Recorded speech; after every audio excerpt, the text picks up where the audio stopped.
Olá, sejam bem-vindos à aula de número 5. A gente vai falar de processos distribuídos. Tá?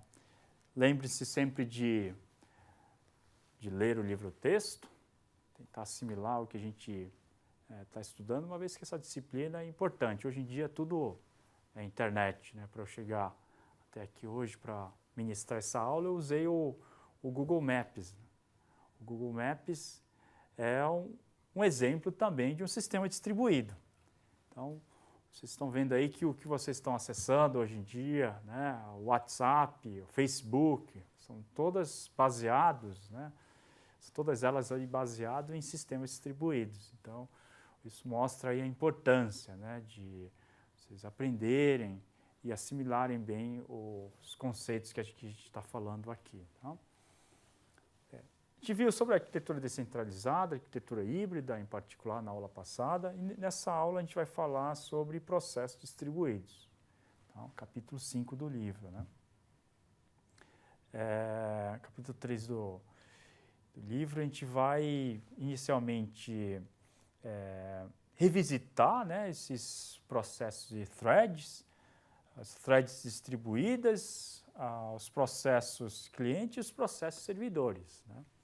A gente vai falar sobre como é que os processos e as threads, né, elas podem auxiliar no ambiente aí de sistemas distribuídos. E, de fato, isso ocorre hoje em dia, né? Então, como é que isso pode ser implementado? É isso que a gente vai, então, estudar nessa aula de hoje. Tá? Inicialmente, todo mundo sabe, só revisitando rapidamente, o processo é um programa em execução. Elas possuem espaço de endereçamento específico, separado para cada um desses processos, e ela interage com outros processos por meio de IPCs, né? O que seriam esses IPCs? IPC é o mecanismo de comunicação entre processos, Inter-Process Communications, aqui como vocês já viram na aula de sistemas operacionais, né? E thread? Threads são fluxos de execução dos processos. Então, um processo aqui, um processo P aqui, né, um determinado processo P1 aqui, ela vai possuir o quê? Ela vai possuir várias linhas de execução. Aliás, thread significa fio, linha, né? Então, aqui eu tenho o quê? Eu tenho linhas de execução diferentes. Assim como você tem na sua cabeça linha de pensamento mais ortodoxa, linha de pensamento mais liberal, a linha de pensamento mais realista, aqui você também tem as linhas de execução dentro de um único processo. E essas linhas aqui, então, elas compartilham o mesmo espaço de endereçamento, uma vez que ela faz parte de um mesmo processo. Se ela faz parte de um mesmo processo, elas podem, então, compartilhar o mesmo espaço de endereçamento. Possui vantagens e desvantagens, né? O processo ela é mais pesada, enquanto que threads elas são mais leves, uma vez que fazem parte o quê? Fazem parte aqui de um determinado processo. Tá? Então, montando aqui, né, um processo servidor de arquivo com um único fluxo faz o quê? Faz uma requisição do disco e espera pelo resultado. Porém, se eu tenho esse mesmo processo que seria o servidor de arquivo, quando eu falo processo, quando eu falo cliente ou servidor, tá subentendido duas coisas. Tem a parte de hardware e tem a parte de software. E quando eu falo cliente e servidor, elas são o quê? Elas são processos, pessoal. Tá? Para começar. Tá? E esse processo está em execução em uma máquina. Como a gente está falando de sistemas distribuídos, essas máquinas são máquinas diferentes. Estão conectadas usando o quê? Usando a internet, usando uma rede local aí, né? Então, se eu estou falando de um processo servidor, esse processo servidor aqui de arquivos, ela possui a máquina e o software. Tá? Então, o mesmo servidor de arquivos, nesse cenário, ela possui o quê? Possui várias linhas de execução. Se possui várias linhas de execução, ela pode atender requisições de vários clientes ao mesmo tempo. Tá? Digamos que isso aqui seja o quê? Seja o servidor de arquivos, né, que a gente está citando.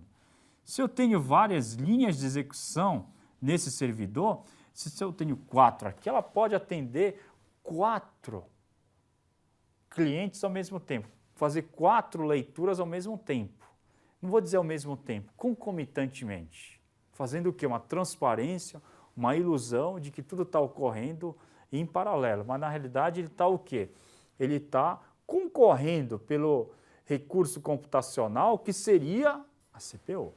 Tá? Então, essa é a vantagem, né, de se ter o quê? De se ter threads. Vamos voltar um pouco aqui também. Né? Então, a gente tem aqui a timeline aqui. Né? Então, se eu estou executando essa thread, ela para nesse ponto, no mesmo processo aqui, ela continua a execução aqui e volta para cá, executa a thread 2.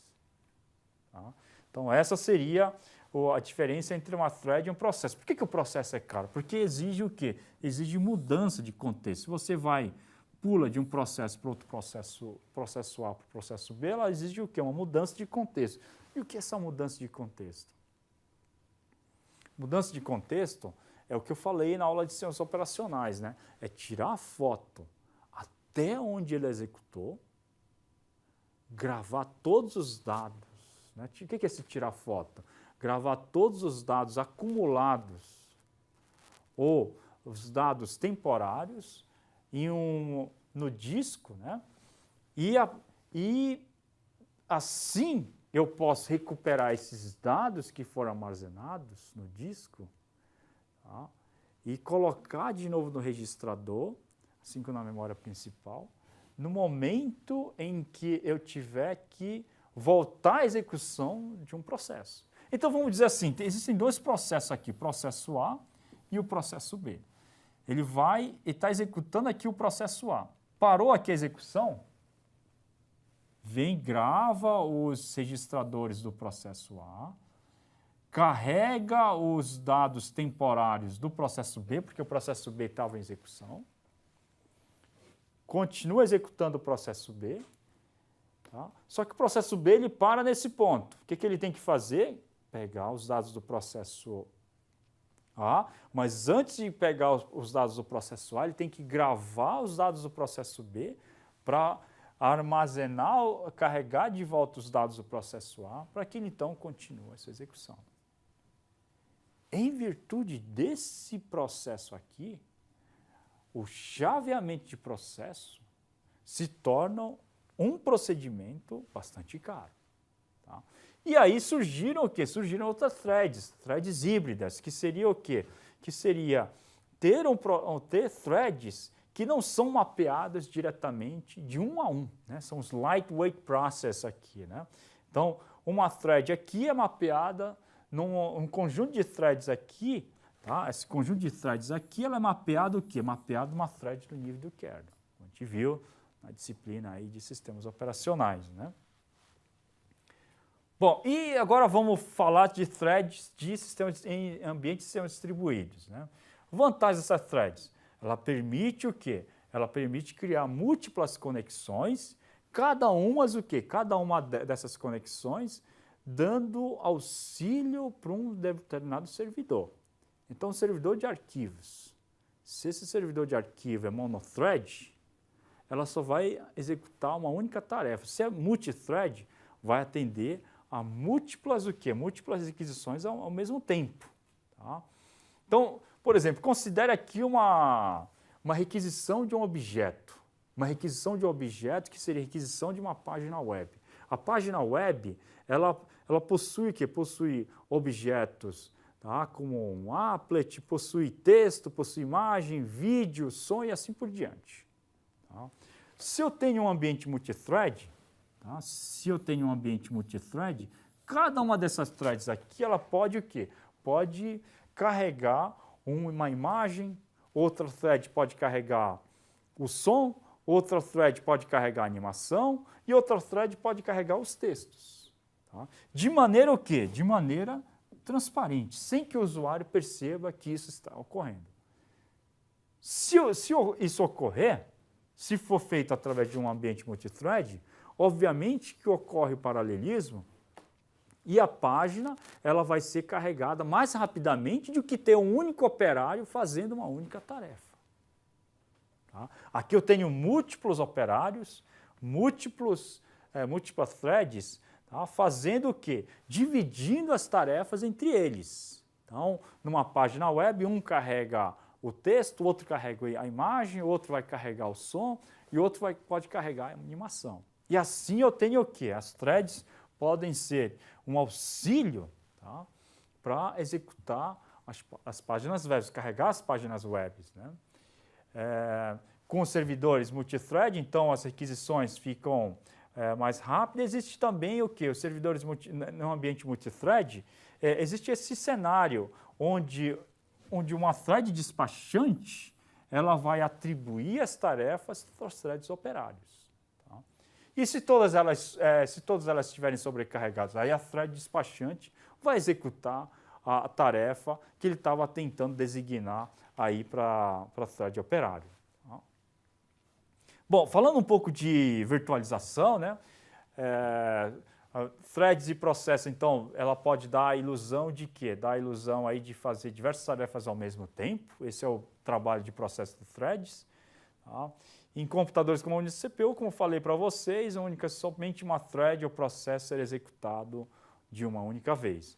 E a virtualização de recurso? É fingir que um determinado recurso está replicado no sistema. Então, virtualização seria o quê? Seria fingir que uma máquina que tem Windows funciona agora um Linux. Tá? Então, isso seria o quê? Isso seria essencialmente uma virtualização. Seria dar a ilusão para o usuário de que num ambiente com um sistema operacional diferente, possa executar operações, possa executar programas que sejam voltados para um determinado sistema operacional. Tá? Então, o sistema de virtualização é essencialmente o quê? Eu tenho aqui um programa A. Esse programa A, ele funciona no sistema operacional e no computador que tem o quê? Um computador chamado A. Tá? O programa aqui funciona no ambiente de programa A. Entretanto, esse mesmo programa, o que eu quero fazer? Eu quero transportar para um ambiente computacional B. Tá? Vamos dizer assim, aqui eu tenho um iOS e eu quero transportar isso para um ambiente com iOS. O que eu tenho que fazer? Eu tenho que fazer uma virtualização. Então, preciso o quê? Preciso fazer uma interface para o A, uma vez que esse programa só funciona para A. Tá? E dentro dele eu tenho que ter uma implementação de o quê? De uma imitação de A para B, de forma o quê? De forma que esse programa, então, venha a funcionar num ambiente de sistema B. Tá? Então, essencialmente, é isso que isso é o sistema de virtualização, é estender ou substituir, né, uma interface existente para imitar o comportamento de outro sistema. Então, VirtualBox, VMware, tá, fazem o quê? Fazem esse papel aí, assim como o Wine, né, fazem esse papel de virtualização. E existem dois tipos básicos de virtualização, que é o que a gente vai ver, né? Então, só para citar também, a virtualização não é uma coisa nova, no ambiente de IBM, ela já existia nos mainframes, né? Já existia a virtualização, e tanto é que esse sistema de virtualização não é um sistema novo, né? Mas um sistema aí que sempre permitiu a portabilidade entre arquiteturas diferentes, né? Então, um PC, ele podia ser virtualizado para emular aí um terminal de uma máquina IBM. Tá? Então, os softwares em nível mais alto são mais estáveis, né? Por que a gente tem essa virtualização? Porque, pessoal, lembre uma coisa, o ser humano, ele não gosta de mudança. Então, se eu estou acostumado a usar um iOS, ou se eu estou acostumado a usar um Linux, ou um Windows, a minha tendência a ser resistente para outros sistemas operacionais. Entretanto, existem máquinas aí que funcionam com outro sistema operacional. E nesse cenário, o que eu tenho que fazer? Eu tenho que usar a virtualização, uma vez que eu sou resistente a ter essa mudança. Tá? Então, o software em nível mais alto, elas normalmente são mais estáveis. Elas normalmente tendem a ser o quê? Tendem a sofrer menos mudanças. As camadas mais de baixo tendem a sofrer mais mudanças. Tá? O Internet Explorer abre algumas páginas, mas não abre outras páginas. É a mesma coisa, o Safari do macOS abre algumas páginas, mas as páginas que foram feitas para o Internet Explorer não abrem tão bem assim. Então, o que eu tenho que ter? Tenho que ter um sistema aí de virtualização para prover o quê? Para prover um ambiente para um outro ambiente. Tá? Bom, aí a virtualização ela pode ocorrer em vários níveis diferentes. Em níveis de aplicação, em níveis de biblioteca, assim como em níveis de instruções privilegiadas. Né? E aí existem várias portabilidades diferentes que a virtualização ela pode ser implementada. Tá? E como eu falei para vocês, né, então tem dois tipos de implementação de uma virtualização. Né? A primeira que a gente chama de máquina virtual aí de processo e o segundo seria o quê? Seria o monitor de máquina virtual. Tá? Então, como é que funciona cada uma delas? Né? Então, inicialmente, primeiro tipo, tá? Máquina virtual de processo. Como é que ela funciona? Né? As aplicações elas são desenvolvidas para um determinado sistema operacional, são executadas em um outro sistema operacional. Tá? O Wine, tá? Que eu acredito que vocês já usaram no Linux, ela é um exemplo de quê? Ela é um exemplo de uma virtualização usando a máquina virtual de processo. Ou seja, cada processo, tá? Cada processo ela é virtualizada individualmente. No lugar de se ter, tá, um ambiente totalmente implementado, eu tenho o quê? Eu tenho uma virtualização somente em nível de um único processo. Tá? Essa seria a diferença. Enquanto que o monitor de máquina virtual, ela fornece o quê? Ela fornece isso aqui, gente. Ó. Enquanto uma fornece a virtualização relacionada a uma única aplicação, aqui no monitor de máquina virtual, eu estou provendo um ambiente onde a virtualização ela ocorre em várias aplicações. Tá? O VirtualBox e o VMware funcionam com o monitor de máquina virtual. Uma vez que eu instalo o VirtualBox, instalo o VMware e a partir daí eu posso executar várias instâncias de aplicações voltadas para um determinado sistema operacional, um determinado hardware. Né? Então, existem dois tipos aí de virtualização. Né? O primeiro, em nível de aplicação, em nível de como a gente chama aqui, em nível de único processo, né? Que ocorre com apenas um único processo, e outros onde há um fornecimento de um conjunto de instruções completos para um determinado hardware, que seria o exemplo aí do VMware, VirtualBox, né? E nesse cenário aqui, vale ressaltar também que as falhas elas não afetam a máquina inteira, uma vez que ela está virtualizada. Né? Então, a falha de um software ela não vai ocasionar a perda total vamos dizer assim, da informação que está armazenado no disco completo, uma vez que ela está virtualizada no lugar de se ter uma máquina completa. Né? Gente, então, o que a gente abordou hoje foi, iniciamos os conceitos de processos distribuídos, tá? Falamos inicialmente de processos e threads em um ambiente não distribuídos, depois falamos de processos e threads distribuídos, lembrando que processos e threads aqui vão ser importantes. Por que elas vão ser importantes? Porque elas vão ser o cliente e o servidor. Processo cliente e o processo servidor. Tá? No sistema distribuído é formado essencialmente, gente, o que vocês vão ver é um processo cliente e um processo servidor. Aí existem várias implementações diferentes, né? Como a gente viu aqui, a parte da virtualização. Virtualização que pode ocorrer traduzindo, tá, uma mensagem que está escrita numa linguagem ou para uma plataforma e traduzir ela para uma outra plataforma. Tá? Na próxima aula, então, a gente vai ver o quê? A gente vai ver a implementação desses processos, tá, e threads e ambientes distribuídos. Tá? Muito importante, uma vez que, como falei para vocês, tudo hoje em dia é sistemas distribuídos, tudo hoje em dia está na internet, tudo hoje em dia é intranet. Tudo hoje em dia é cloud. Tá? O Gmail que você acessa na cloud, né? O Dropbox, Google Drive, está tudo na internet. E todos eles são instâncias de sistemas distribuídos. Obrigado, gente. Espero vocês para a próxima aula.